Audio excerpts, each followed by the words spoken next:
Dengan semakin berkembangnya ilmu pengetahuan, semakin banyak pula metode kontrasepsi yang tersedia. Hari ini kita akan membahas salah satu metode kontrasepsi yang paling populer, yaitu pil KB.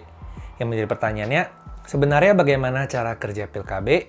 Apa kelebihan dan kekurangan pil KB jika dibandingkan dengan metode kontrasepsi lain?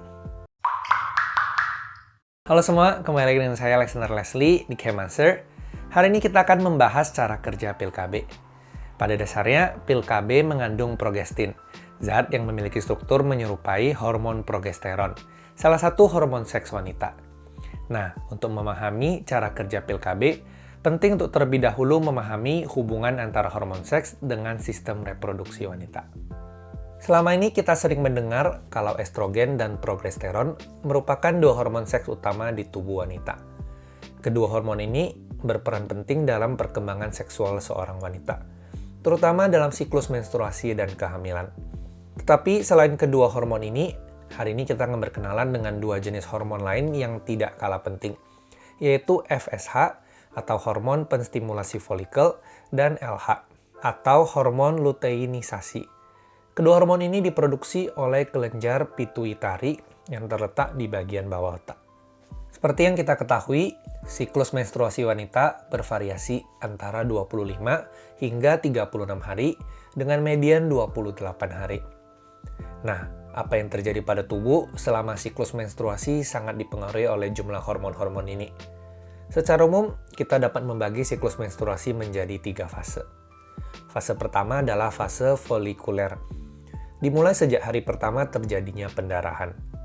Pada fase ini, terjadi peningkatan jumlah hormon FSH yang berfungsi untuk merangsang inung telur agar menghasilkan 5-20 kantong kecil yang disebut sebagai folikel. Selama fase folikuler, sel telur di dalam folikel akan berkembang hingga matang. Fase ini terjadi rata-rata selama 16 hari. Fase yang kedua adalah fase ovulasi. Di fase ini, salah satu folikel dengan sel telur paling sehat dan matang akan melepas sel telurnya. Sel telur tersebut kemudian akan bergerak dari ovarium ke tuba falopi menuju rahim untuk dibuahi oleh sperma. Pada fase ini, jumlah hormon LH dan FSH meningkat tajam. Fase yang ketiga adalah fase luteal. Folikel yang sebelumnya melepas sel telur berubah menjadi korpus luteum yang berfungsi untuk meningkatkan jumlah hormon progesteron dan estrogen. Peningkatan jumlah kedua hormon ini berfungsi untuk mempersiapkan rahim agar siap untuk menerima sel telur yang dibuahi. Nah, kembali membahas pil KB. Pil KB bekerja dengan menghambat fase kedua dari siklus menstruasi, yaitu fase ovulasi. Sama seperti dalam siklus menstruasi, setelah fase ovulasi, yaitu fase luteal, terjadi peningkatan jumlah hormon progesteron dan estrogen. Peningkatan hormon progesteron ini menyebabkan kelenjar pituitari berhenti menghasilkan hormon FSH dan LH yang merangsang pelepasan sel telur oleh folikel.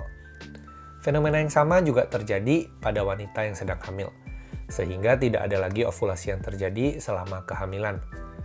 Seperti dibahas di awal video, pil KB mengandung zat progestin, zat yang memiliki struktur seperti progesteron.